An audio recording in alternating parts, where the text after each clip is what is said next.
चुड़ैले अच्छे अच्छे कपड़े पहन कर आएंगे, और अगर तुम्हारे पास अच्छे कपड़े ना हो तो तुम ना भी आओ।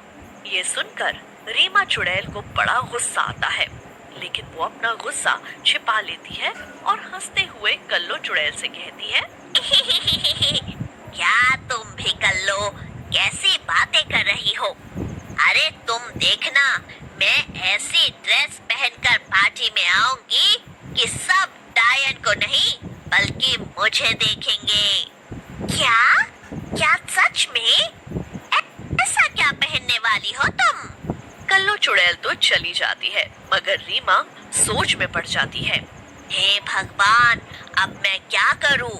मैंने तो उस कल्लो चुड़ैल के सामने कितनी बड़ी बड़ी फेंक दी। अब मैं कहां से लाऊंगी ऐसे कपड़े जिन्हें देखकर सब दंग रह जाएं? मेरे पास तो ऐसा कुछ भी नहीं है। रीमा परेशान होने लगती है और फिर अपनी अलमारी के कपड़े खोजने लगती है। यहाँ तो कुछ भी नहीं है, एक भी कपड़ा पहनने लायक नहीं है। एक काम करती हूँ, बाजार जाकर देखती हूँ, वहाँ जो भी कपड़ा मुझे अच्छा लगेगा मैं दुकानदार से छीन लूंगी। ये सोचकर रीमा बाजार की तरफ चल देती है, मगर बहुत देर ढूंढने के बाद भी चुड़ैल को अच्छे कपड़े नहीं मिलते। ओफो, अब मैं क्या करूँ? ये सब तो कितने आम और मामूली कपड़े हैं, कुछ भी नया नहीं है यहाँ पर।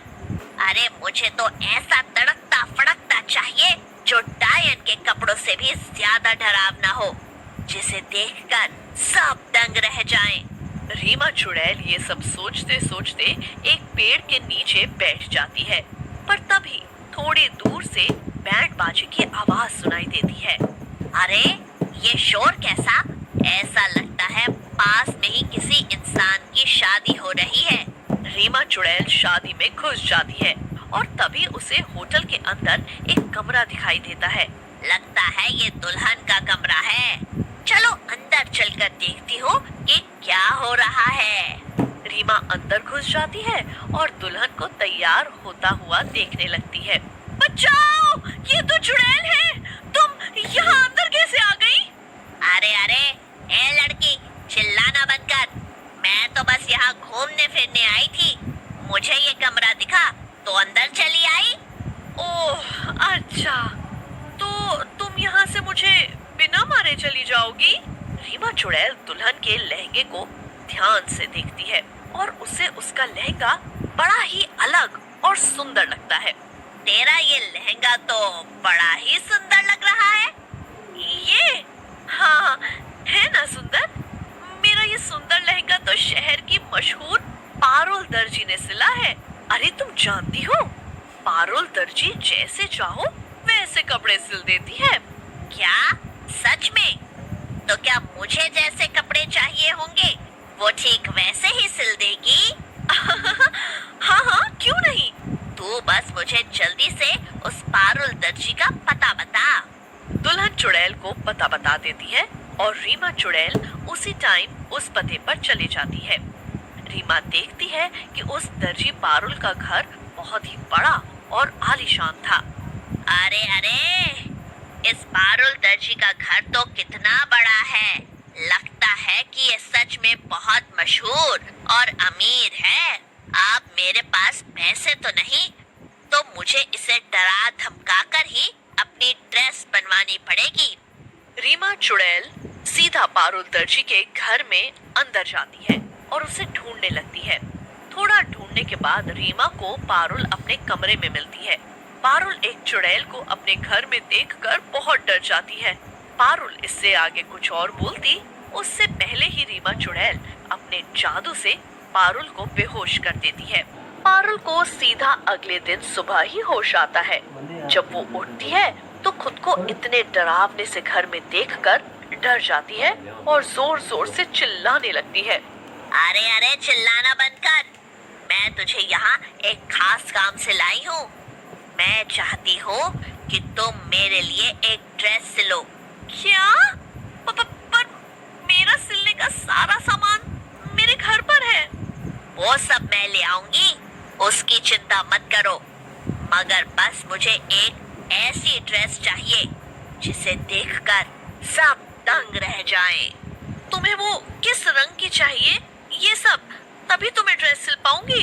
अच्छा ठीक है, वैसे तुम्हें इस सब में कितना वक्त लगेगा? ड्रेस बनाने में कम से कम 2 हफ्ते लगेंगे। इससे पहले कि पारुल कुछ कह पाती, रीमा को गुस्सा आ जाता है और वो डरावनी आवाज में पारुल से कहती है, ए लड़की, तूने सुना नहीं क्या ठीक से? मुझे 3 दिन में मेरे कपड़े चाहिए, मतलब चाहिए। ये सुनकर पारुल बहुत डर जाती है और चुड़ैल से कहती है, अच्छा अच्छा ठीक है, मैं सब बना दूंगी, लेकिन फिर मैं तुम्हें जो जो चीज बताऊंगी तुम्हें तुरंत जाकर बाजार से लाना पड़ेगा। रीमा चुड़ैल से ये सुनकर खुश हो जाती है। फिर क्या था, रीमा चुड़ैल और पारुल मिलकर ड्रेस बनाने के काम में लग जाते हैं। ऐसे ही 3 दिन बीत जाते हैं। आखिरकार रीमा चुड़ैल की ड्रेस बनकर तैयार हो जाती है। वो ड्रेस गहरे लाल रंग की थी और उसके ऊपर सारे छोटे छोटे कंकाल लटके हुए थे। ये लो, आखिरकार ये ड्रेस बनकर तैयार हो गई। एक बार तुम इसे पहनकर तो देख लो। हाँ हाँ, अभी पहन कर आती हूँ मैं। रीमा चुड़ैल ड्रेस पहनकर आती है। ड्रेस रीमा को वाकई में बहुत ज्यादा पसंद आती है। वो पारुल से कहती है, वाह वाह, ये ड्रेस तो मुझ पर बहुत अच्छी लग रही है। इसे पहनकर पार्टी में जाऊंगी तो बस मेरे ही चर्चे होंगे। ये तो बहुत अच्छी बात है। तो क्या अब मैं जा सकती हूँ? हाँ हाँ बिल्कुल। वैसे क्या तुम मुझे ये ड्रेस सिलने के लिए पैसे नहीं दोगी? पैसे तो मेरे पास नहीं है, पर अगर तुम चाहो तो मैं तुम्हें अपने साथ उस भूतों की पार्टी में ले जा सकती हूँ। वहाँ कई सारे भूत और चुड़ैल आएंगे, तुम्हें उनसे मिलकर बड़ा मजा आएगा। क्या? नहीं नहीं, मुझे नहीं जाना। मेरी जान बच गई, वही क्या कम है। मैं तो मजाक कर रही थी, मुझे कोई पैसे वैसे नहीं चाहिए। पारुल जल्दी से रीमा चुड़ैल के घर से 9-2-11 हो जाती है और इधर रीमा चुड़ैल पार्टी में जाने के लिए अपनी ड्रेस पहनकर और बहुत ही डरावना मेकअप करके रेडी हो जाती है। अब उस कल्लू चुड़ैल की पार्टी में मुझसे ज्यादा अच्छा और डरावना कोई नहीं लगने वाला, वो डायन भी नहीं। और सचमुच ऐसा ही होता है। पार्टी में सभी लोग सिर्फ रीमा को ही देखते रह जाते हैं।